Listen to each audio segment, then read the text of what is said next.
वाराणसी का मणिकर्णिका घाट। वाराणसी की रातें अपने आप में एक रहस्य हैं और उन रहस्यों में सबसे गहरा नाम है मणिकर्णिका घाट। कहा जाता है कि यहाँ चिताएं कभी बुझती नहीं, दिन हो या रात अग्नि लगातार जलती रहती है। उस रात घड़ी में ठीक 12:17 हो रहे थे। घाट पर धुआं हवा में घुल रहा था। गंगा नदी का पानी काला सा दिख रहा था। दूर एक आखिरी चिता की लौ धीमे धीमे कांप रही थी। रवि अपने दोस्त की अस्थियां विसर्जित करने आया था। वो सीढ़ियों पर अकेला बैठा था क्योंकि बाकी लोग जा चुके थे। अचानक उसे लगा कि सामने जलती चिता के पीछे कोई खड़ा है, सफेद सा धुंधला आकार, बिल्कुल स्थिर। रवि ने सोचा कि शायद कोई डोम होगा, लेकिन वो आकृति जमीन को छू ही नहीं रही थी। वो हल्की हल्की हवा में हिल रही थी, जैसे कोई परछाई हो। वहाँ पीछे कोई रोशनी भी नहीं थी जिससे परछाई बन सके। उसका दिल तेज धड़कने लगा। तभी गंगा की लहर अचानक तेज हुई और वो आकृति धीरे धीरे रवि की तरफ मुड़ी।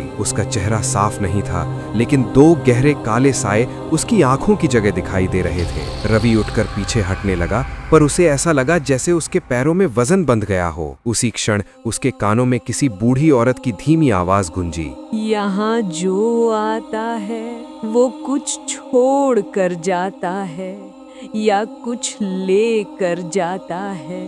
अगले ही पल तेज हवा चली, चिता की लौ भड़की और वो परछाई धुएं में घुल गई। सुबह जब लोग घाट पर पहुंचे तो रवि वहीं सीढ़ियों पर बेहोश पड़ा मिला। उसके बालों में राख जमी हुई थी और उसके हाथ में एक पुरानी चूड़ी का टूटा हुआ टुकड़ा कसकर पकड़ा हुआ था। किसी ने नहीं बताया कि वो चूड़ी किसकी थी और रवि ने भी कभी उस रात के बारे में बात नहीं की। लेकिन आज भी कहा जाता है कि अगर कोई आधी रात के बाद मणिकर्णिका घाट पर अकेले बैठता है तो जलती चिताओं के पीछे एक परछाई जरूर खड़ी मिलती है, जो किसी अगले आने वाले का इंतजार कर रही है।